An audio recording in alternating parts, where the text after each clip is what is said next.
Ladies and gentlemen, Washington Post. Business struggles as frustrations mount. New York Times.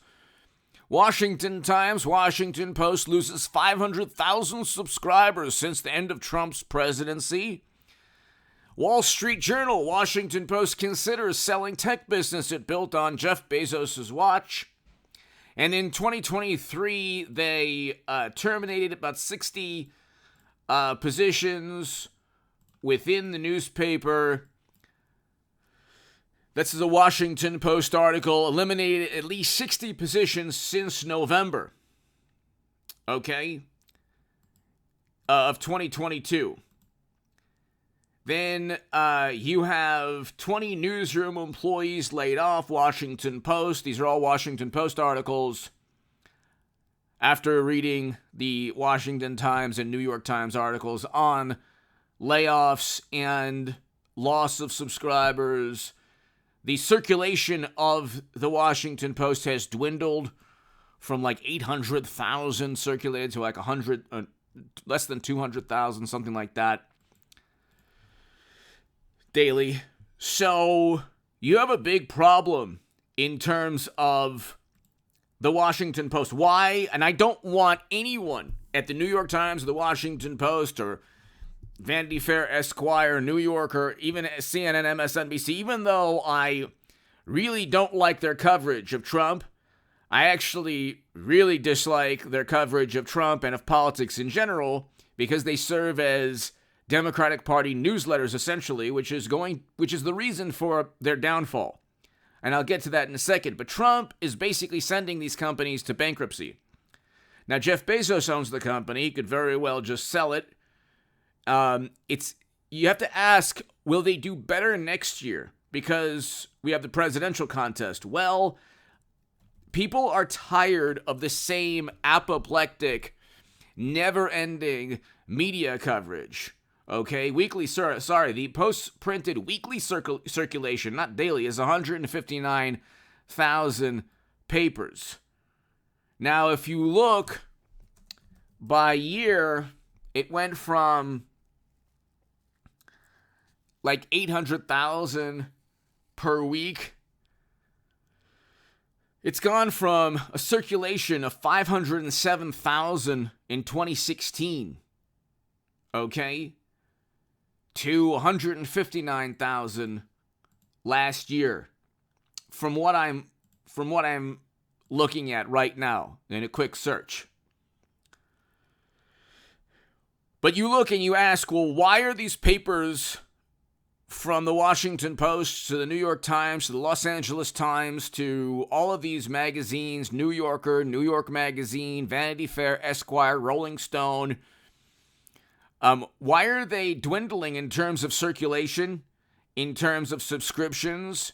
Why is their ad revenue dwindling? Because the ad revenue dwindled. It's because of Trump.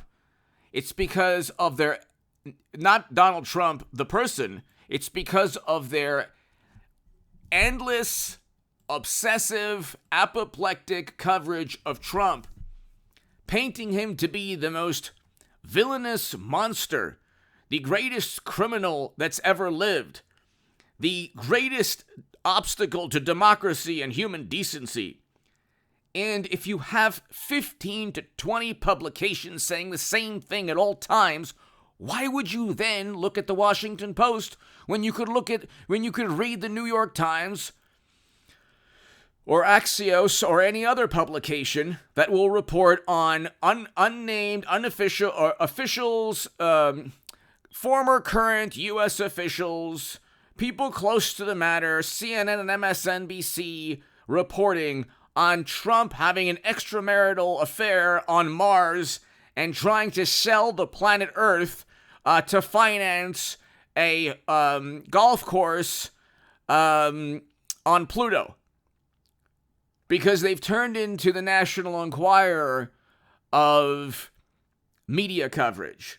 It's always, I mean, the Washington Post fabricated quotes with Trump and hit subscribe to this channel right now. Ladies and gentlemen, I don't want anyone to lose their job at the Washington Post or New York Times.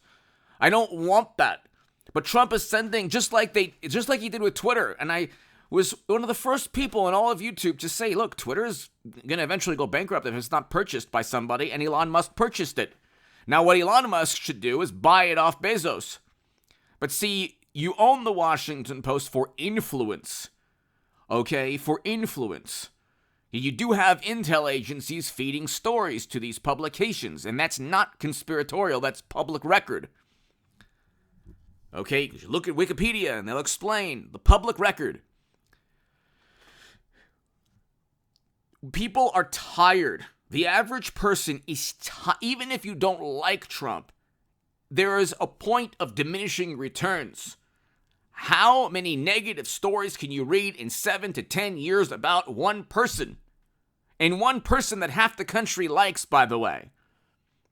So now you're just circling the wagons and preaching to the choir, the morally superior, highly educated, almost always apoplectic, but always morally superior liberal Democrats who read the Washington Post and New York Times and Vanity Fair and Esquire and Rolling Stone and the Los Angeles Times and The Nation and Mother Jones and like every other publication that says the exact same thing. RFK Jr., Trump, Tulsi Gabbard. These are people that media have not accepted. And because they're wonderful. Tulsi Gabbard is wonderful. Trump, I think, is wonderful. RFK Jr. is fantastic, wonderful.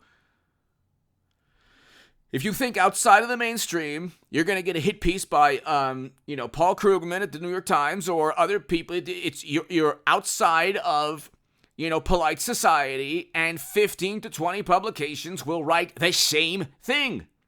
Even Forbes. I mean, it's like you can't get away from it. So Trump, just by existing, it's like, look, what's taking place in American media, it's like a supernova.